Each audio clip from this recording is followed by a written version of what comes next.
अस्सलामुअलैकुम, नमस्ते, केम छो and welcome to our channel. मुझे कहते हैं अदमीन और मुझे कहते हैं माहीन। आप देख रहे हैं लास्ट रिएक्शंस और आज की वीडियो में हम रिएक्ट करेंगे। अब ये मुझसे नहीं पूछेगी।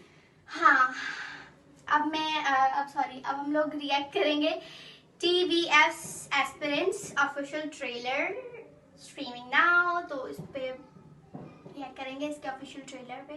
Okay. Let's get started. Drop it.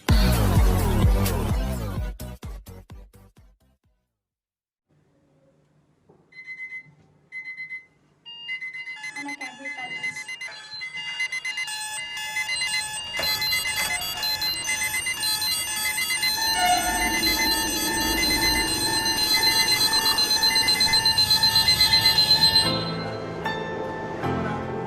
Old Rajendra Nagar. यहाँ पर आपको जज्बों का, उम्मीदों का, निराशाओं का अनगिनत कहानियां सुनने को मिलेंगी। कुछ कहानियां यहीं शुरू होके यहीं खत्म हो गया, पर कुछ कहानियों ने इतिहास रच दिया। वेलकम टू राजेंद्र नगर भाई। अभी आप लोग एस्पिरेंट हैं, लेकिन आप ही लोग IAS बनेंगे। पर आप ही क्यों बनेंगे? आपके बगल में जो बैठा हुआ है वो क्यों नहीं बने? याद नहीं हमको कॉलेज में क्या कहते थे यार, लाइका ट्राइपॉड। तो लास्ट अटेम्प्ट में ऑप्शनल चेंज करने का रिस्क कोई नहीं लेता है। देख, मैं 3 बार फेल इसलिए हुआ क्योंकि मैंने गलत सब्जेक्ट चुना। अब चेंज तो मैं कर रहा हूँ, ये तो डिसाइडेड है। तो एक सब्जेक्ट डिसाइड नहीं हो रहा इससे यार देश के बारे में डिसीजन कैसे लेगा? अंकल, वो कमरे में आपके टीवी की आवाज आ रही है बहुत ज्यादा, बंद कर लीजिए। बेटे, इसीलिए तो तेरे कमरे का किराया कम है ना। ये बता, why do you want to be an IAS officer? देश की सेवा करनी है, देश के लिए कुछ करना है। तो इंटरव्यू वाला आंसर है। पैनल को इम्प्रेस करने के लिए हर कोई यही बोलता है। दिन भर तुम परछत्ती पे खड़े किताब को देखते रहो, उससे UPSC क्लियर होगा क्या? उसे ही पता है कि राजेंद्र नगर के रिलेशनशिप ना यहीं रह जाते हैं।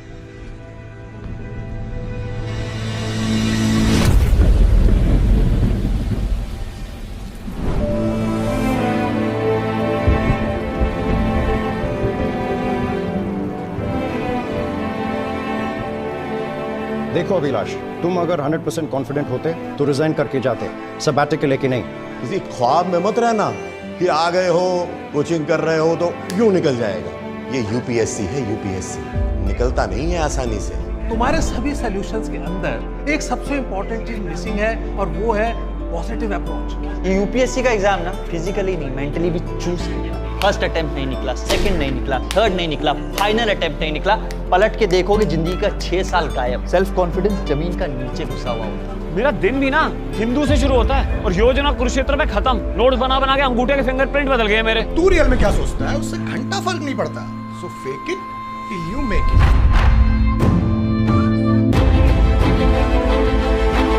तो आप सब डटे रहिए, फेलियर से मत भागें, क्योंकि फेलियर ही आपको सिखाता है और फेलियर ही IAS बनाता है।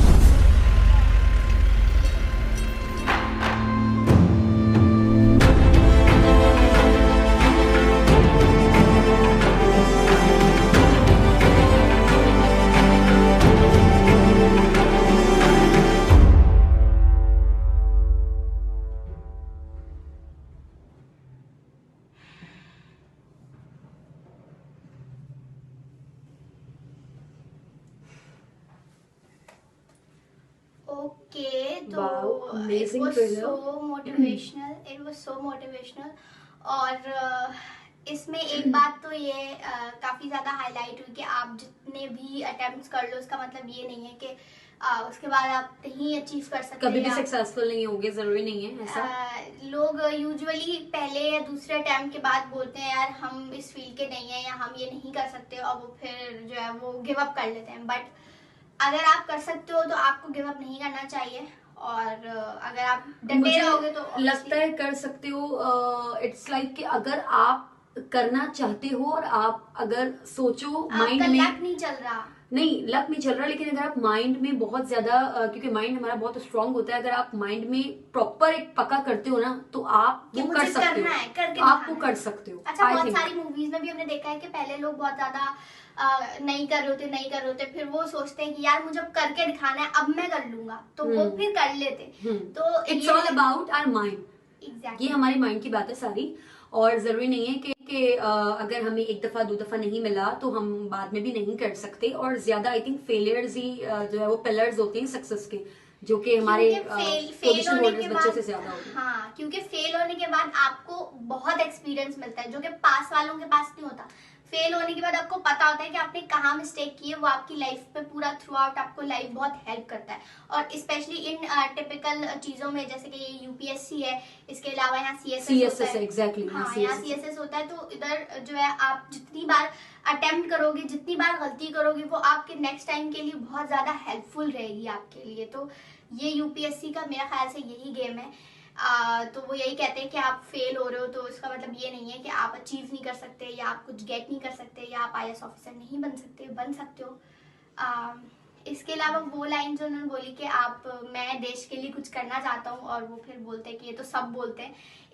इससे मुझे वो इंटरव्यूज वगैरह याद आते हैं कि जब कोई इंटरव्यू होता है इस टाइप का, मतलब ये होता है ना यूपीएससी में भी कि पहले आपके एग्जाम्स होते हैं, उसके बाद आपका इंटरव्यू होता है कि 50-50% का गेम होता है कि इंटरव्यू में।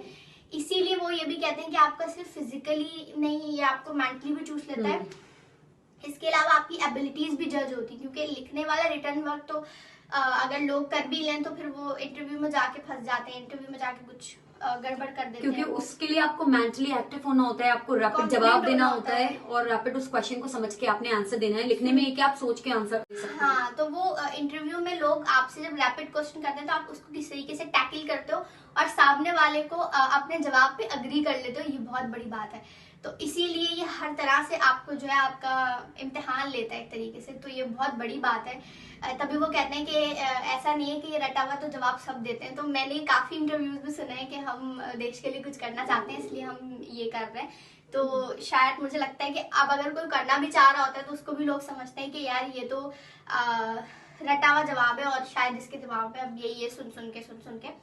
बट यूपीएससी हो या कोई भी सीएसएस हो या कोई भी डिग्री हो, अगर आपने सोच रखा है ना माइंड में कि ये मैं कर सकता हूँ, कर सकती हूँ, तो आपका माइंड इतना स्ट्रांग है कि आप वो चीज कर जाओगे, कर अच्छा, सकते हो। जब फेल होता है ना इंसान तो खुद भी सोचता है कि अच्छा मैंने ये गलती की है। अपने आप को वो भले इतना डिमोटिवेट ना करे, जो उसके आसपास वाले लोग हैं ना वो उसको ज्यादा डिमोटिवेट करते हैं कि यार तुम तो फेल हो गए, तुम कर ही कुछ नहीं कर सकते सकते लाइफ में। हाँ, मुझे लगता है इस सिचुएशन में आपकी फैमिली सपोर्ट, आपके फ्रेंड्स की सपोर्ट, आपके रिलेटिव्स की सपोर्ट बहुत ज्यादा। अगर कोई आपके पास ऐसा है जो कहता है कि हाँ तुम कोई बात नहीं, तुमसे गलती हो गई, तुम दोबारा नेक्स्ट चांस करो, तुम्हारा हो जाएगा, तो मतलब फेलियर में इंसान बिल्कुल गिर जाता है, उसे उसकी बिल्कुल उम्मीदें टूट जाती हैं और दोबारा से वो उठ नहीं पा रहा होता। बहुत ही रेयर स्टूडेंट्स हैं, रेयर लोग हैं जो फिर कोई लाइफ का कोई भी ऐसा डिसीजन नहीं उठ पाते हैं। हाँ, जैसे इस ट्रेलर में देखा हमने कि वो बहुत दफा फेल होते हैं, फिर वो उनको पढ़ने में भी प्रॉब्लम्स हो रही होती है, वो लिख के उनके फिंगरप्रिंट्स बदल गए। तो ये सारी चीजें ऑब्वियसली स्ट्रगल का पार्ट है,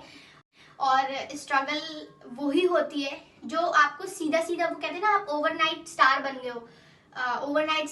हो, ओवरनाइट कुछ आपने गेट कर लिया। तो उन लोगों को इतना सक्सेस का मजा नहीं आता, या उनकी सक्सेस उतनी दायमी नहीं होती जितनी उन लोगों की होती है, परमानेंट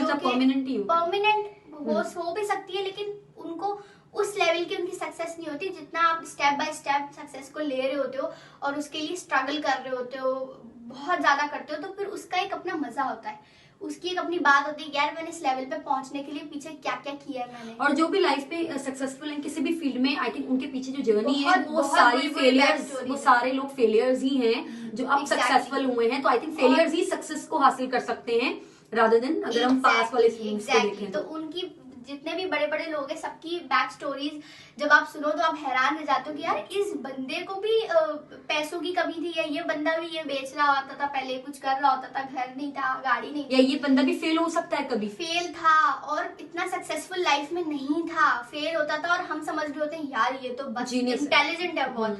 तो ऐसा नहीं कि कोई बहुत इंटेलिजेंट है तो कुदरती है, कुदरती भी लोग होते हैं, लेकिन आपकी जो एक्सपीरियंसेस हैं और आपकी जो स्ट्रगल है वो बेसिकली आपको बहुत कुछ देती है, आपको experience. So overall this is a wonderful thriller और बहुत ज्यादा ये मोटिवेशनल बहुत था यार, और काफी डीप था। खास तो तौर सबको पे देखनी चाहिए ये। खास तौर पे उन लोगों के लिए जो यूपीएससी कर रहे हैं, उनके लिए बहुत रिलेटेबल होगा आई थिंक। और आई थिंक जो किसी भी एमबीबीएस में है या किसी भी ऐसे सब्जेक्ट में है, सीएसएस में है, या कोई भी आप डिग्री कर रहे हो, गवर्नमेंट सर्विसेज में जो है, जिनमें गवर्नमेंट सर्विसेज वाले एग्जाम्स में बहुत पढ़ना पड़ता नहीं, है। आई थिंक किसी के लिए भी कोई अगर अपनी डिग्री मुश्किल लग रही है उसे, कोई भी डिग्री हो चाहे वो, तो उसके लिए बड़ा रिलेटेबल ये हो जाएगा। ठीक है, तो ये था हमारा आज का रिएक्शन। आपने लाइक करना है, सब्सक्राइब करना है, शेयर करना है, और कमेंट में आप हमें जरूर अपनी राय से आगाह कर सकते हैं। और आप कौन सा पेपर देने ये भी हमें बता सकते हैं। इसी के साथ मिलेंगे नेक्स्ट वीडियो में, तब तक के लिए